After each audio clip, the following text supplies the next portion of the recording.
Voltamos agora com a nossa coluna de medicina, hoje recebendo a doutora Márcia Pedrosa, mastologista, que conversa conosco sobre câncer de mama. Tudo bem, doutora Márcia? Tudo bem. É um prazer recebê-la aqui, viu, doutora? O prazer é meu. Queria agradecer por esse convite aqui de vocês para dar essa entrevista. Muito obrigada. Doutora, quais são os sintomas do câncer de mama? Bom, o câncer de mama ele tem vários sintomas. Pode variar desde um câncer assintomático, que a paciente não sente nada, até saída de secreção hemática, né, com sangue pelo bico do peito, dor na mama, retração de mama, que é a pele que fica retraída, nódulo palpável. E também tem ausência de sintoma também, né? Isso. Tem aquelas pacientes que não vão sentir nada, que é um câncer assintomático. Por isso que a gente fala que é super importante a paciente fazer o acompanhamento mamográfico uma vez por ano, né? Fazer sempre o acompanhamento com o seu médico e com a mamografia e com o ultrassom. Porque a partir de que idade, assim, doutora? Bom, o acompanhamento mamográfico das pacientes normalmente é a partir dos 40 anos, se a paciente não tem história familiar, se não é uma paciente que tem fator de risco, né? As pacientes que têm fatores de risco, elas são umas pacientes mais direcionadas. Mas a partir dos 40 anos, toda mulher tem que fazer a mamografia uma vez por ano, porque tem câncer, para o câncer de mama dar um sintoma, normalmente é um câncer mais avançado, que você vai ter nódulo palpável, você vai ter acometimento de pele, edema de pele, dor. Então, para um câncer ter dor, ele já é bem avançado, não é um câncer inicial. Doutor, e quais são os tratamentos disponíveis para as mulheres com câncer de mama? Bom, hoje em dia, com o avanço da medicina, a gente tem vários tratamentos que podem ser feitos. Nessas pacientes que têm um câncer inicial, que a gente faz o diagnóstico com um câncer, às vezes até menor que 1 centímetro, 2 centímetros, a gente pode fazer um tratamento conservador, né? Que quando a gente fala em tratamento conservador, é tirar uma parte da mama e fazer o que a gente chama de linfonodo sentinela, que é a investigação do primeiro linfonodo que drena o tumor da mama para a axila. E aí, se esse linfonodo sentinela vier negativo, a gente para por aí. Se por acaso esse linfonodo sentinela vier positivo, a gente tira todos os outros gângliozinhos da axila para fazer um tratamento, tentar fazer o tratamento mais curativo possível da paciente, né?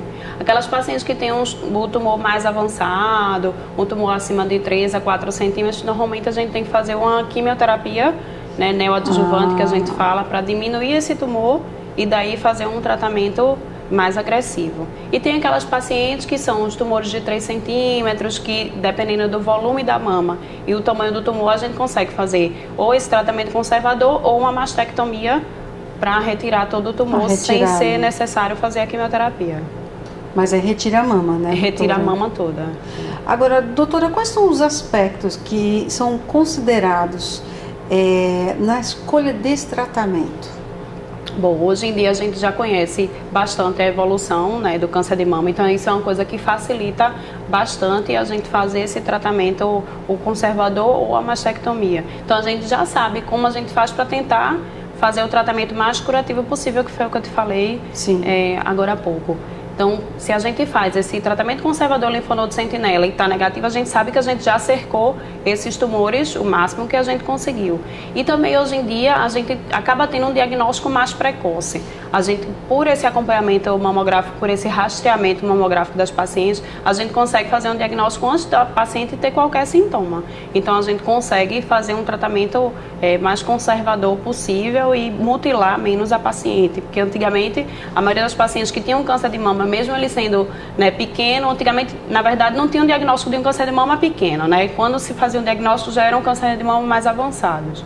Então, o tratamento já era mais agressivo e as pacientes eram completamente mutiladas, né? Então, hoje, com a evolução da medicina, a gente consegue fazer um tratamento curativo, muitas vezes, e uma cirurgia mais conservadora, que a paciente não é tão mutilada. Claro. E hoje em dia a gente ainda conta com a ajuda da cirurgia plástica, que muitas vezes a gente pode fazer ou uma cirurgia conservadora ou até uma mastectomia, mas ser reconstruído pelo cirurgião plástico.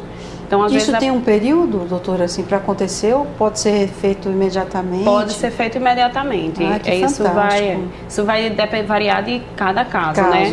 Tem paciente que a gente pode fazer a mastectomia ou até a cirurgia conservadora e o plástico já reconstruir na mesma hora. E tem pacientes que não têm indicação de serem feitas a reconstrução naquele momento, mas pode ser feito num segundo tempo. Normalmente a gente espera uns 2 anos para fazer essa reconstrução. E essas pacientes são aquelas que têm um tumor às vezes mais agressivo, mais avançado, que a gente espera esses primeiros 2 anos, que seriam um período de maior chance de recidiva da doença. Certo. E aí, se ela ficar estável, a gente indica a reconstrução. Aí que pode fazer.